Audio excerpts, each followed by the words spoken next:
കുരങ്ങൾ റോഡിൽ നിറച്ചും കുരങ്ങ.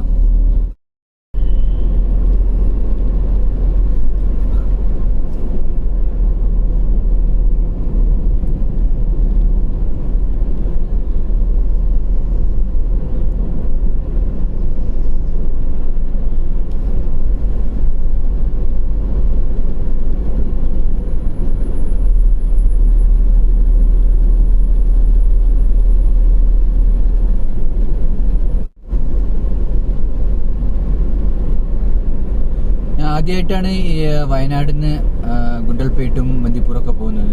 വയനാട് ഇഷ്ടം പോലെ വന്നിട്ടുണ്ട്, പക്ഷെ ഗുണ്ടൽപേട്ടിൽ അല്ലെങ്കിൽ ബന്ദിപ്പൂരിലേക്ക് ആദ്യമായിട്ടാണ്. ഇവിടെ പകുതി വരെയൊക്കെ നമ്മൾ എത്തി. എന്ത് മനോഹര കാഴ്ചയല്ലേ കാടിലൂടെ ഒരു യാത്ര.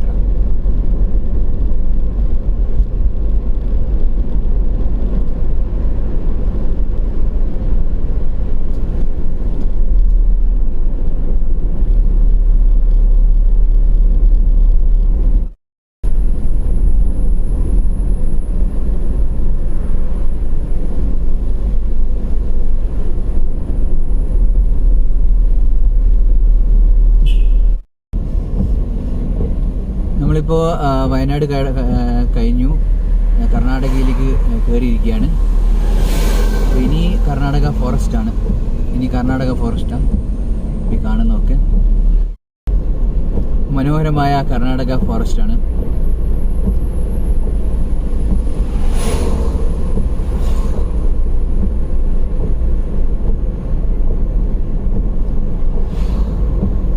കർണാടക ഫോറസ്റ്റ് മറ്റേ പ്രത്യേകത വെച്ചാൽ നല്ല ബമ്പ് ഇടക്കിടക്ക് ഉണ്ടാവും. അതിങ്ങനെ കുറേ ബമ്പുകൾ ഇഷ്ടം പോലെ നമുക്കുണ്ടാവും. അത് സ്പീഡ് ഇത്ര കിലോമീറ്ററിലേ പോകാൻ പാടുന്നുണ്ട്. അപ്പോൾ അതാണിത്.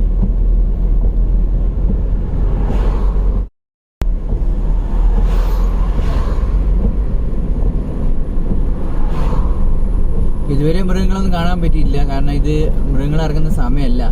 11 മണിയൊക്കെ ആയി. ഒന്നുകിൽ അത് രാവിലെ വരണം, അല്ലെങ്കിൽ രാത്രി. ആ ടൈമാണ് കഴിയുന്നത്ര മൃഗങ്ങളൊക്കെ ഇറങ്ങുക. പകലൊന്നും അങ്ങനെ ഇറങ്ങില്ല. നല്ല കാലാവസ്ഥ തന്നെയാണ്, മഴയില്ല, നല്ല വെയിൽ. ബന്ദിപ്പൂരിലേക്ക് ഒരു യാത്ര നല്ല അടിപൊളി തന്നെയാണ്. വണ്ടികൾ അങ്ങനെയൊന്നുമില്ല, ഇടയ്ക്കിടയ്ക്ക് അത് ട്രാഫിക്കൊന്നും അങ്ങനെ ഇല്ല. ഇന്ന് ഓഗസ്റ്റ് 15 ലീവാണ്, എന്നിട്ടും അധികം തിരക്കില്ല, നന്നായി.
ഏകദേശം കുറേ ആയി, ഫോറസ്റ്റായി.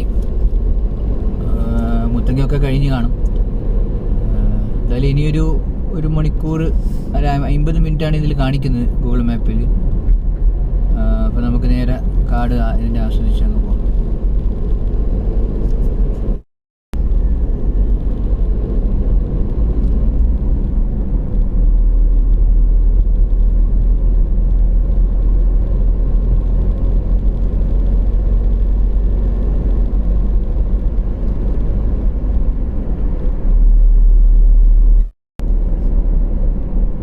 ഈ കേരളത്തിലെ ഫോറസ്റ്റിൻ്റെ പ്രത്യേകത നല്ല പച്ചപ്പ് ഇതായിരിക്കും. കർണാടകയിൽ അടുത്തുള്ള സ്ഥലങ്ങളൊക്കെ അങ്ങനെയാണ്.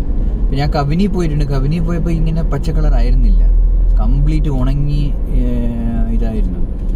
കേരളത്തിലാണ് പച്ചപ്പ് കൂടുതൽ. ഇപ്പം ഇത് ഈ കാണുന്നത് കർണാടകയാണെങ്കിലും ഇത് കേരള കർണാടക ബോർഡറാണ് ശരിക്കും പറഞ്ഞാൽ. അപ്പോൾ അവിടെയൊക്കെ ഈ വെസ്റ്റേൺ ഗാർഡ്സുകളുണ്ട്, നല്ല ഗ്രീനിഷ് ആയിരിക്കും. വെസ്റ്റേൺ ഗാർഡ്സ് കഴിഞ്ഞാലാണ് ഫോറസ്റ്റ് ആണെങ്കിൽ പോലും അതിനൊരു ഗ്രീനിഷ് ഉണ്ടാവില്ല. നമുക്ക് നോക്കാം ബന്ദിപ്പൂർ എങ്ങനെയുണ്ട്. ആനയുണ്ട്, കണ്ടോ? നിർത്തിക്കഴിഞ്ഞാൽ പണി കിട്ടുക. ആനകൾ, അയ്യോ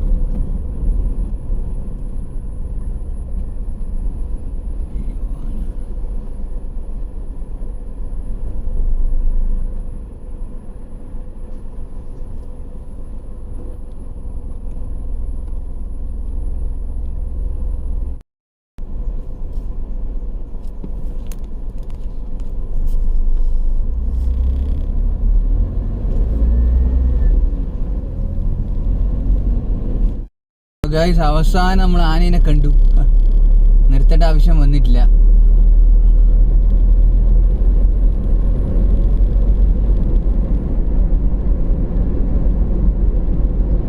അവസാനം ഈ യാത്രയിൽ അങ്ങ് വേസ്റ്റ് ആയിട്ടില്ല, ആനേനെ കണ്ട്.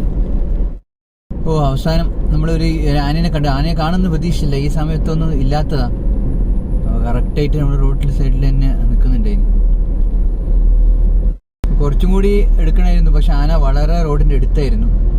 അപ്പോൾ അന്ന് ഇറങ്ങാനും പാടില്ല, ഒന്നും നിയമവും ഉണ്ട്. രണ്ടാമത് ഭയങ്കര ഡേഞ്ചറുമാണ്. അപ്പോൾ ഞാൻ അങ്ങനെ തന്നെ അങ്ങ് പോയി. നമ്മൾ കുറേ ആയി യാത്ര ചെയ്യാൻ തുടങ്ങിയിട്ട്. ഇനിയും ഒരു 40 മിനിറ്റ്സ് കാണിക്കുന്നുണ്ട്.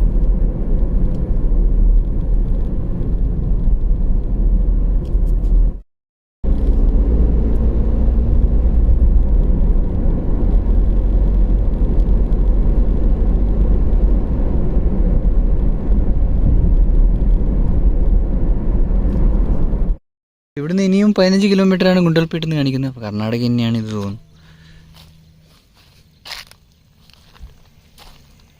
എന്താ ഭംഗി. അപ്പോൾ ഗൈസ്, നമ്മളിപ്പോൾ ബന്ദിപ്പൂർ എത്താനായി.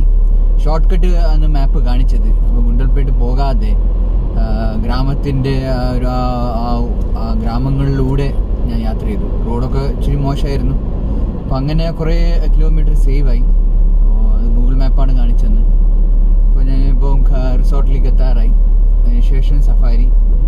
അപ്പോൾ ഫസ്റ്റ് ടൈം ഇത്രയും കിലോമീറ്റർ, അതായത് ഏകദേശം 200ഓളം കിലോമീറ്ററാണ് യാത്ര ചെയ്ത് വന്നത്. 200 ആയിട്ടില്ല, എന്നാലും ജസ്റ്റ് ഒരു 200 ഏകദേശം എത്താറായ അത്രയും കിലോമീറ്ററോളം യാത്ര ചെയ്തു. ആദ്യമായിട്ടുള്ള ഒരു യാത്രയാണ് വണ്ടി എടുത്തിട്ട്. നമുക്കിനി റിസോർട്ടിൽ പോവാം. റിസോർട്ടിൽ ചെക്ക് ചെയ്തതിന് ശേഷം ബാക്കി സഫാരി പോകാൻ ശ്രമിക്കാം. എത്ര മണിക്കാണ് അതിൻ്റെ സ്ലോട്ട് ഉണ്ടെന്ന് അറിയില്ല. എനിക്ക് 2:30ക്കും 4 മണിക്കും ഉണ്ട് തോന്നുന്നു. അപ്പോൾ ഏതെങ്കിലും ഒരു സ്ലോട്ടിൽ കയറി ഏതെങ്കിലും ഒരു സഫാരി ചെയ്യാം, എന്നിട്ട് ബാക്കി റിസോർട്ടിൽ കാണാം. Okay.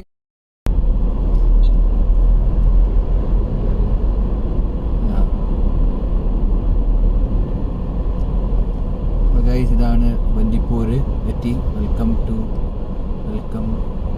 Bandipur tigers. Welcome to safari. ഇതാണ് welcome to safari campus Bandipur tiger reserve. ഇവിടെ ഒരു ഫോട്ടോ ഉണ്ട്, ആളൊരു ഫോട്ടോ എടുത്തു കൊടുക്കുന്നുണ്ട്. അതാണ് ബന്ദിപ്പൂർ ടൈഗർ റിസർവിൻ്റെ. ഇവിടെയാണ് സഫാരി തുടങ്ങുന്നത്. ഫോറസ്റ്റ് അതിൻ്റെ ഉള്ളിലായിരിക്കും. ഓക്കെ, ബാക്കി കാഴ്ചകളൊക്കെ കാണാം.